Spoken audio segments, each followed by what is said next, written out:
All right, ladies, Judy Weber here with Livy Girl Radio, Livy Girl TV, and of course, Livy Girl Coaching. And I'm super excited to be staring at a woman who I've admired for some time now, Makeda Smith, who is a realtor extraordinaire from the Chicago area. She is a social media strategist, a wealth strategist. And so I'm excited to chat with her about her journey from being a realtor to now sharing my passion with just loving on the ladies and helping them build amazing businesses. So welcome, Makeda. Thank you, Judy, for having me. I really appreciate being on tonight. Oh, absolutely. It is my pleasure. So listen, why don't we start from the beginning? And I would love it if you would share your journey of how you came into real estate and just real briefly how that translated, into where you are today and what you're doing. Okay, so it's like 2019 now, but I got started in real estate in 2004, and it wasn't of my doing. It was actually my husband, who is now a licensed managing broker in the state of Illinois as well. But he pushed me and just was telling me that he thought that I would be really good at selling real estate, and I never gave it a thought. I actually pushed it away, kept doing customer service. I was working for a company who did Cobra insurance, and I was working with customer service with those people at that particular company at that time. And my husband's like, you would make a great realtor. I think you should, pursue this as an actual career. And so I took the class, but I waited to take my real estate exam. And so a lot of time had passed. I began to forget the things that I had learned. And so I wound up taking the class over again, went immediately to go and take my test. I passed it. I kind of did like a church shout in the parking lot because I was just so happy to pass the class. It was just like a burst of energy that I had, walking out of there because I wasn't sure whether or not I was going to pass. And I hear that people, you fail the test, and they have to take it again.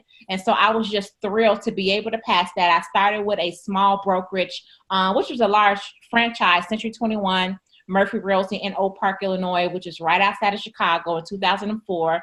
They had old antiquated systems to work with, but I went in on fire, ready to learn, and I actually closed 7 deals my first year in real estate. I didn't know that was a big deal back then, but people said that was very well for someone, getting into the business back then. Sure, absolutely, absolutely. And so that's you know what? I'm loving that story that your husband's the one that said, baby, you can do this. Yes, he did. And I wasn't sure. I wasn't thinking about it because we had just bought our first home in like 2000, and we used a realtor to buy that home, and it was a HUD property. And he was like, you can do this. And so I was the one that actually put our house on the market when we sold it in 2004. Okay, awesome. Okay, so let's jump from 2004. What happened? I know something significant happened in 2009, but tell us just briefly in that 5-year period, like how was your production or what were you doing in order to find leads, that kind of thing. So from 2004, I think over the course of my years in real estate since 2004 to 2019, 15 years, I've been at maybe about 4 companies over that time span. And so I started with Century 21.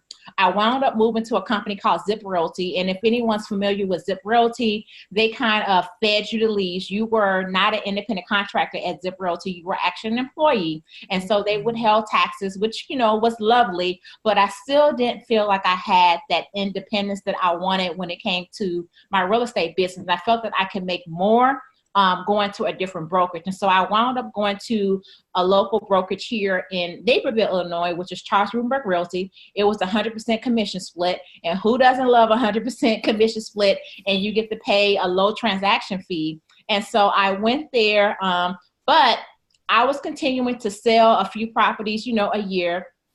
Got presented with an opportunity from Countrywide Financial back then, who was no longer in business. They presented me with an opportunity to perform broker price opinions. And for those ladies out there that don't know what broker price opinions are, it's basically paid CMA, except that you're doing it for the banks. You're doing it for corporate clients. And I had no idea what a broker price opinion was, but they were going to pay me $60 for drive-bys and $95 for an interior. And I jumped on it right away. I didn't know what it was.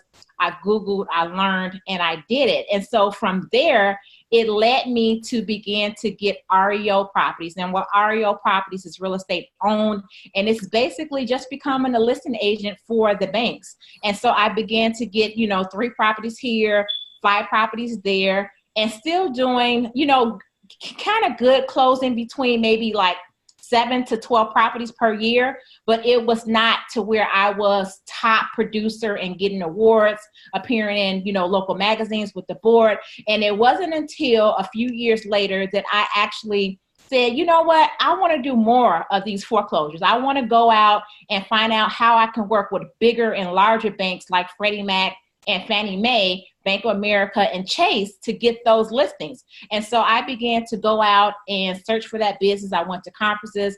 I actually will tell more of the story when I go into, come to the conference. And I'll be able to tell the ladies in detail, like how I did it, like how did I build those relationships. And so I went out to begin to build those relationships. And I actually landed an account with Freddie Mac. And so my current broker at that time, he did not want me to bring that to the company. And they were looking to give me 50 listings at one time. And I said, oh, this is perfect. Let me go and tell my broker who's going to be excited. He wasn't excited. He was like, that's a lot of liability. I don't want to do it. And so I had to go out and search for a new company to work with because that broker did not want to take on a large REO account. And so I did have some bargaining power and negotiating power when I went to my next broker. And I was like, okay, I need this particular split and I'm bringing this particular account with me. Can you do it? And he was excited for it. And I began working for Royal Service Realty here. And so after I landed the Freddie Mac account, Fannie Mae came aboard, Bank of America, Chase, and then all of these other entities, came along. And before I knew it, I was a top producer. I was, up in the morning doing real estate, falling asleep at night, still, texting, on the phone, doing emails, doing whatever I needed to do to get those deals closed. And so that led me from 2009 to about 2013 to be top producer 4 years in a row. Okay, let me pause for a second there. Okay. That's amazing. Congratulations, by the way, on that. And it's funny because Jan, my twin sister and my partner in crime, she actually got that similar gig. And I forget who the heck she got it with. Wells Fargo, maybe? I forget. Okay. But, it was so funny. She tells the story that she wanted this opportunity and she was fresh in the business. And one of the more senior agents was like, "Aw, good luck. They're not just going to give you this opportunity, but hey, just like what you did, seeking out, Chase and some of the others, that's awesome." But let me ask you, were you afraid? Like, were you afraid meeting these people at conferences or pursuing these other clients? Talk to us about that. I was very afraid. And, the one quote that I loved, even on my Instagram page to this day, that you will see a theme of is that do it afraid. You'll find your courage on the journey. And so I did it scared.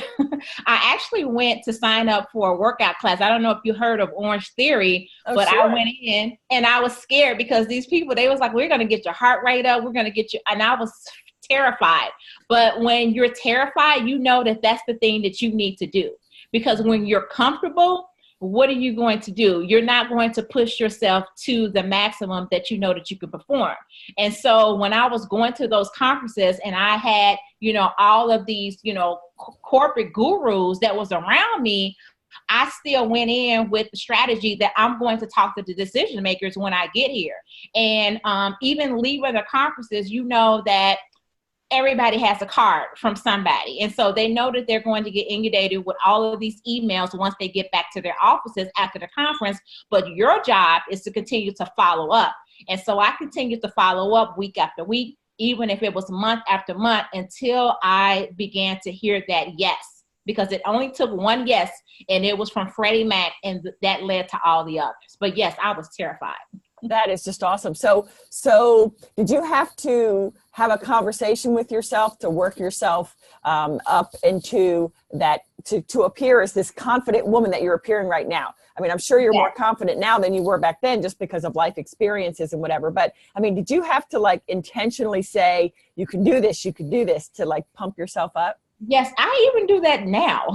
Like, I do that now with everything that I'm doing, hosting events, talking to agents, getting on, consultation calls. Like, I do that now to say, Makeda, you have the experience. And even talking to other real estate agents that are new in the business, and they say that I don't think that I know enough. No, stop saying that you don't think that you know enough, because you went through a 6-week training, you went through a 12-week training, whatever that training was, you were able to go through that class, you were able to take the exam, pass the exam, and become a licensed agent. So you knew enough to be able to become licensed. And so, yes, I have to have that pep talk with myself all the time. Like, Makeda, you've been a top producer. Like, you've been closing 40 listings, plus per year. Like, you've been making 6 figures. You did all of these things. Stop talking yourself out of greatness. And I don't know if you ever grow out of that, because for me, continuing to reach different heights and different levels, there's different levels of fear that you're going to have, because I'm not doing the same thing year after year. I'm climbing, and every climb that you go, it brings a different level of fear, but you have to keep going. I love that. I love that. And you may know from being involved with our Girls Guide group, we're all about imperfect action. And I know some ladies are like, why are you pushing imperfect action? I want to take perfect action. It's like, you know what? We're not God. And so the only action we can take is imperfect. And so I love that. Do it afraid. And I also love how you say, stop talking yourself out of greatness. Mm-hmm. At the conference, the She's Unstoppable Live conference, we're going to hear from Dottie Herman. And her story is incredible, where she absolutely did the same thing. I mean, it's the same mantra. Ladies listening, I want you to close your eyes, and I want you to let this soak in. I don't know what I'm doing sometimes. Makeda just admitted she doesn't know what she's doing sometimes. That doesn't make us not an expert. And I want you to understand, same with you. We don't have to have all the answers, but we know we want to help. We have a passion for helping, as you do. So just please, ladies, I want you to just soak that in. And now I want to switch gears, Makeda. And, you are a social media wealth strategist. And that's a mouthful. So before we unwrap that, I want to ask you, how in the heck did you get 9,000 followers on your Instagram? Can you kind of tell us, how in the world did you become this social media guru? So my tribe knows this story. So I don't know if you guys have heard of the 6-figure chick. She's CC, the 6-figure chick. And so I started following her maybe about 3 years ago when everybody was doing live streaming on Periscope. And I started following her on Instagram. And so she put out a challenge. And I was just playing on Instagram. I would post every blue moon, maybe 5-6 months. I would post a house or just a regular family photo. And so she put out a challenge, and she said, I challenge you to get 100 followers in 1 week. And I was like, how can you get 100 followers in 1 week? And so I took her 5-day challenge. I didn't get 100 followers, but I did get 70 something followers. And so from that 70 something followers, it made me realize that, Makeda, you can get almost 400 followers in 1 month if you stay consistent at it and really took Instagram serious. So I began to take Instagram serious, and I began to post a lot more, and it was more intentional. I said, okay, what is the brand that I want to, put forth on Instagram? What do I want people to see me as? What colors, like what brand colors I'm going to use? What type of logo? What's going to be my slogan? And also my brand name. And so I came up with all of these different things, and they changed, over the last few years. But what I began to do, and what I noticed what works big on social media and also on Instagram, is building relationships. So I began to build relationships with people on Instagram. If they were celebrating something, I'm saying happy anniversary, happy birthday, oh, congratulations on your son or your daughter achieving this. Like, I began talking to people. And even in my comment section, you won't see a comment that hasn't gone unanswered. you will see me speaking directly to people. I take the time to go and actually look at the person that I'm talking to. I go through their page. I see what their name is, because I like to call people by their name in person. The same thing I want to do on social media.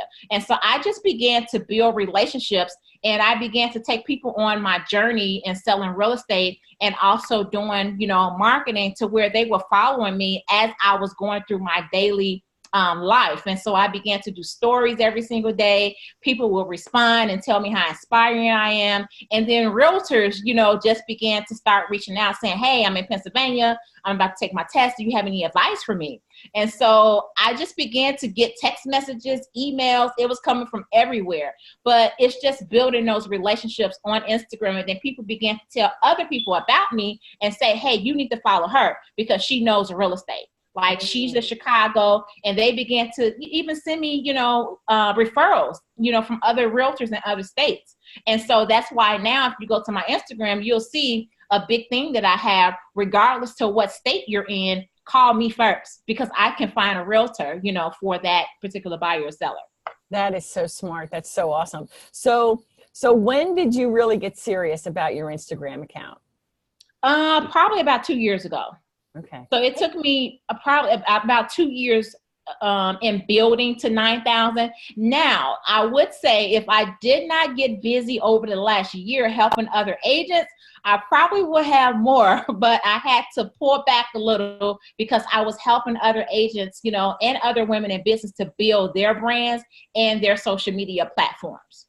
Okay, that's excellent. And we're going to get to that in just a moment. And Savvy Chicks in Real Estate, that's your business. Yes. And so I want to talk a little bit about more specifically what you do. But before we go there, what tips do you have, besides you gave some great ones, which is build a relationship, tell a story through your posts, besides doing the actual stories in Instagram, but also building relationships and taking the time to respond. But let me ask you this. One of the biggest questions that our clients have is, okay, Judy, I'd like to sleep, 4 or 5 or maybe 6 hours a night.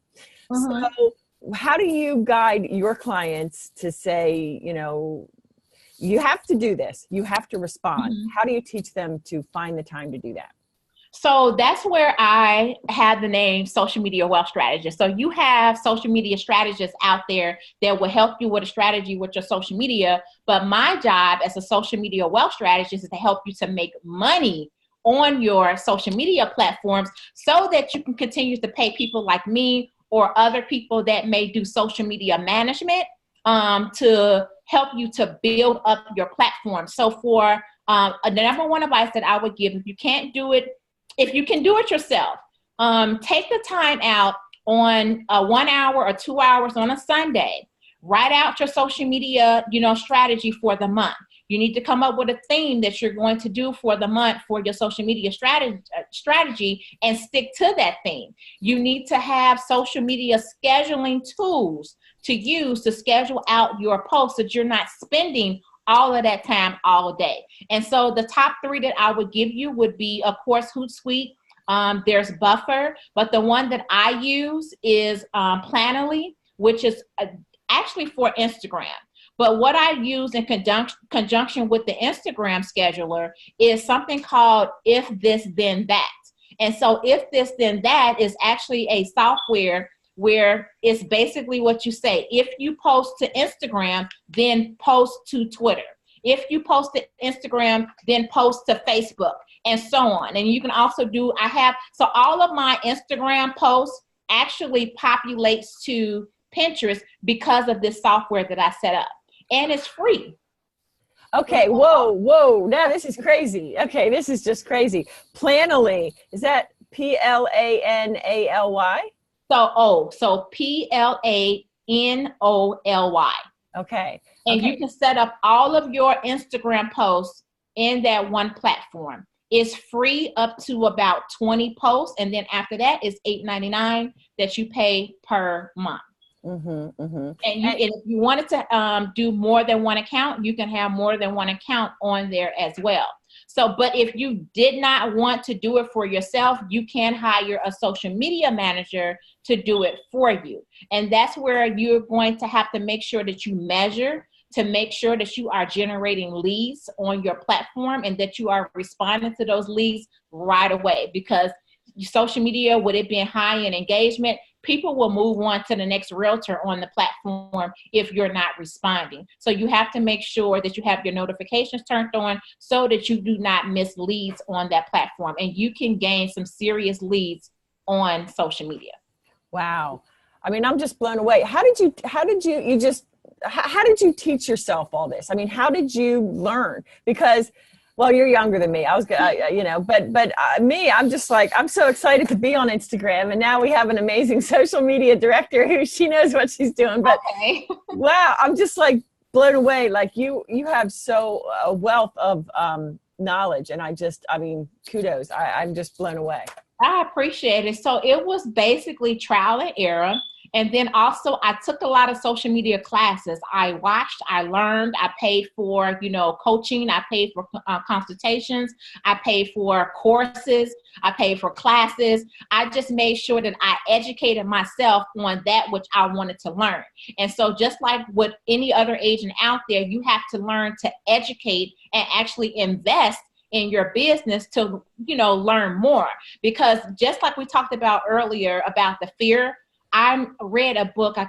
It's something about the experts. I'll get the book for you later, but basically in this book, and this stuck with me in reading these chapters, and it basically talked about how there's someone that always knows less than you, and there's someone who always knows more than you. And so your job, if we have a scale of 1 to 10, if you are a 5, then you teach those people that are 1 through 4 what it is that you know. And so in order for me, once I get through teaching, 1 through 4, and I get to 5, then I need to be able to educate myself on 6 and 7 to be able to teach those people underneath that what that expertise is in that field. And so you have to continue to educate yourself. So I'm always looking like, what's new in social media?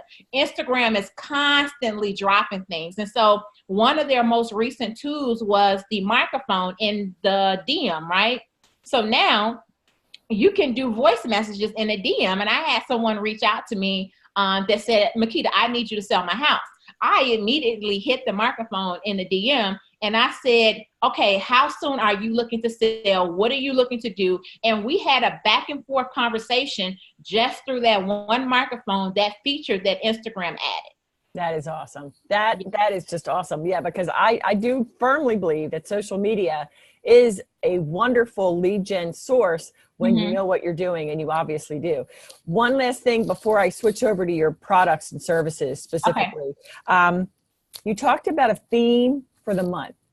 Okay. So can you give us an example? And here we are in February. So what's an example of a theme? Are you talking about a holiday, or are we talking something different? So I'm talking about, it could be a holiday. So what I look for my social media clients, I'm always looking to see in the month of January if there are some holidays that are coming up that we can incorporate into a theme. And so we know for the month of February, we have the Black History Month, and we also have Valentine's Day. So a lot of my clients, they are doing Black History quotes on Black History, maybe inventors or people that have, did different things in real estate. My client actually sent me something of a lady that was born in 1870s, and she bought like 9 properties back then. And I'm like, in the early 1900s? I didn't think that was possible. I know. And so I was just blown away. So those are the type of things that I'm talking about. And so for the theme for one of my clients is, what is the theme? For the love of real estate. And so for the love of real estate, for the whole month, we're telling people, why do you love being in real estate? Why should others love to, fall in love with buying a new home, or selling their home and maybe upgrading to another home that they would love even more? And so for that, that's each month you should have a theme. So next month we're going into spring. What is going to be your spring theme? Because we know what comes spring, we're going to have more people that are going to be ready to put their house on the market. So now you have to start thinking about, let's talk more to sellers in the springtime. In the wintertime, I'm talking more to investors because investors are still going to be out looking. They're going to be ready to go. They're going to be ready to buy cash. In the summertime, I'm talking a lot to buyers because buyers are out. They're shopping. Like everybody's ready to try to buy something before the kids go back into school. And so that's what I mean by a theme. Always have a theme for each and every month when it comes to your social media pages. Okay, beautiful, beautiful. And one last thing, because I have a question to this. Okay, and your page does this. I love your feed is gorgeous. Mm-hmm. Your fonts are amazing. Thank you. And it seems like there's kind of a quote, and then there's a picture, and then there's a quote, and then there's a picture. Yeah. Not always, but is that like the magic formula that we should follow? So the formula should be what your people are receptive to. So for some people, their followers may not want a checkered pattern. They may not want, quotes and a cute picture of a house. They may want something else. And so you have to listen to your audience and see what your audience respond to by looking at, okay, are they liking? Are they sharing? If you go to an individual post on Instagram, you can click on view insights for that post, not for your whole platform, but for that particular one picture that you posted, and see how many people saved it, how many people shared it, how many people liked it, how many people commented on it. And then that should tell you whether or not you should continue to post things of that nature. I know from my audience, because a lot of entrepreneurs follow me, and then also realtors and investors, they love to see business quotes. They love to see inspirational and motivational quotes. Like, I know my audience. You have to know the age of your audience. You have to know the demographics of your audience so you can be able to post to their needs. Excellent. Wow. Yeah, that's excellent. It's the studying and the monitoring and the tweaking that you're obviously a master at. Okay, so can you tell us briefly about what specifically Savvy Chicks in Real Estate does, the services you provide? Okay, so Savvy Chicks in Real Estate came about and was birthed, as I told you, because all of these women started reaching out to me and they wanted to know more. They wanted to be on a phone call with me, but trying to sell real estate at the same time as trying to consult, like, it's hard to do both. I mean, you can, but you will burn yourself out. And so I created Savvy Chicks in Real Estate because we are savvy chicks in real estate. And savvy chicks in real estate, we don't look at each other as competition because we're too savvy for that.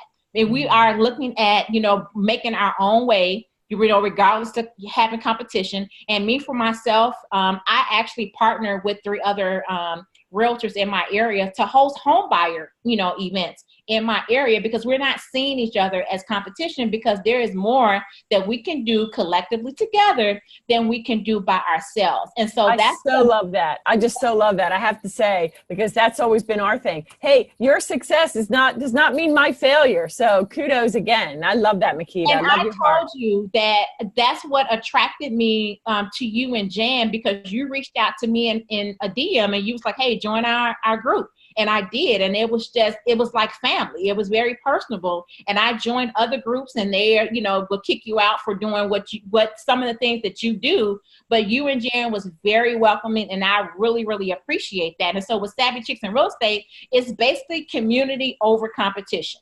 So we're savvy enough to be able to build our business and build empires for ourselves and our family, while also helping our fellow sisters in real estate. And so what I provide for my clients is I want to teach you how to use digital products in your business to be able to lead generate. Because a lot of us the system is moving more to automation. And we have to move with that market, and we have to create digital products to be able to move into more automation as it relates to real estate. I'm starting to see it more, which I'm happy that we are automating more, but we have a lot to go in real estate. Okay, so for those that may not be studying what's going on like you and I are, can you break that down a little bit? When you say automation, what does that mean as a practical matter? So automation is just basically putting your system on automation. So when you're asleep, someone should be able to go to your website, sign up for your email list, get an automatic email that welcomes them to the list. And then also, if there's a free download, maybe like a home buyer's guide or a seller's guide, the system should automatically send them those things that they can start reading about, okay, what is it that Makeda has to offer in the market? And I'm showing that in a digital product. I'm showing that in a welcome email while I'm asleep, you know. And when I wake up, I see that there's an email. They got the ebook overnight. Okay, well, let me follow up with a personal email, or let me follow up with a phone call if they did leave, you know, their phone number as well. When people come to your social media pages, are they able to click on a link in your bio to sign up for a free CMA? Are they able to sign up to get more information, you know, about other products that you have to offer? Are they able to sign up and schedule a phone consultation, you know, with you and get on your calendar automatically without them having to call you to schedule an appointment, but they can click and schedule an appointment and get on your calendar? Love that. Love that. Do you do that? Do you teach your ladies to do that through private messenger, through their Facebook business page? I've seen that, and I didn't know. We don't do that. We have another system, but what are your thoughts on that going through Facebook? I'm going to learn that. Like we talked about, you know, making sure that you scale. So if I'm at a 5, I need to be, you know, at a 6 and 7. So I am going to learn more, but my jam, my expertise, I am an Instagram expert. Like I know Instagram inside and out. Facebook, so I can get by with Facebook, you know, and do Facebook ads and target, you know, the right market. But as far as like that messenger, I heard about it, and then retargeting to make sure you grab their email addresses as well. I just don't know it yet, but I will learn. Yeah, exactly. Oh my goodness. Well, that's awesome. Let me, as we wrap up, let's talk about the She's Unstoppable Live conference that's happening. Yes. I'm so excited that you're going to be there. Oh my gosh. Yes. And She's Unstoppable Live happening in Dulles, Virginia, April 9th and 10th. And so tell me about what you're most excited about. You've been on the conference website. What are you most excited about for April? I'm excited to see the diversity of all of the women gathered together in one spot. And like I said, that you've already set the mantra for us coming in, that there's community over competition. So I already know that once I get there, these are my sisters in real estate. Like they want to know, okay, Makeda, how did you do this? And how did you do that? And there's going to be people that want to learn from me. And then there will be people that I would also want to learn from. And then we're also all going to be sharing information, because I also heard you say, either it was you or Jan, that said that there would be no selling, you know, from the stage. And I thought that that was, you know, very big, because it's focused on community building and making sure that agents do not feel sold to, but they feel connected to their sisters in the community. And Absolutely. So I'm most looking forward to just seeing a diversity of us coming together. Oh, wow. That is going to be awesome. And yeah, can I tell you that I haven't been to realtor conferences for many moons. And so as I was talking to our clients about it and telling them how excited I was, one woman said, oh man, is this going to be like, you know, I'm not going to insert name of guy here. Is this going to be, you know, like that? And I said, whoa, I didn't even think about that. Let me tell you something. There's going to be exhibitors outside, but in the ballroom, it's all share. You know, we're going to be giving you ladies, you know, such great information, and you are going to be giving the ladies great information. So yeah. And then you know what else I'm super excited about? I'm excited about the cocktail reception. Where we're going to come together, let our hair down, have a little pink drink, have some yummy yummies. And anyway, Livy Girl Awards. So we'll get to that in another day. But, oh yeah, there's going to be 5 ladies winning Livy Girl Awards. And they're not about the top producer. It's about who's serving their community in amazing ways. You know, who has improved the most, who really just has a heart of serving. It's going to be a fantabulous time. And I am just so excited to meet you, Makeda. Yes. And that's it. What you just said is what I said, the epitome of the conference. That's what I am looking forward to. Just, it's not about, you know, just being a top producer or being a top producer, but it's about what do I have to offer? How can I serve to my sisters in real estate? Absolutely. Absolutely. Well, Makeda, thank you so much for spending time with me. The ladies listening, I know that they were furiously writing their notes. Okay. So they're going to listen to this again and again. again. And that's just a snippet. Like, that's just a snippet. Come to the conference and I'm going to give more. And you'll be able to ask, all of your questions about a whole bunch of different social media tools and things. We didn't even touch on all of the tools that we have in our MLS that you can use for free. I love it. Love it. Oh my gosh. I can't wait. Well, Makeda, thank you again, hon, for your time. And we'll see you in April. Okay. See you then. Thank you so much for having me. My pleasure. Take good care, hon. Okay. Bye-bye.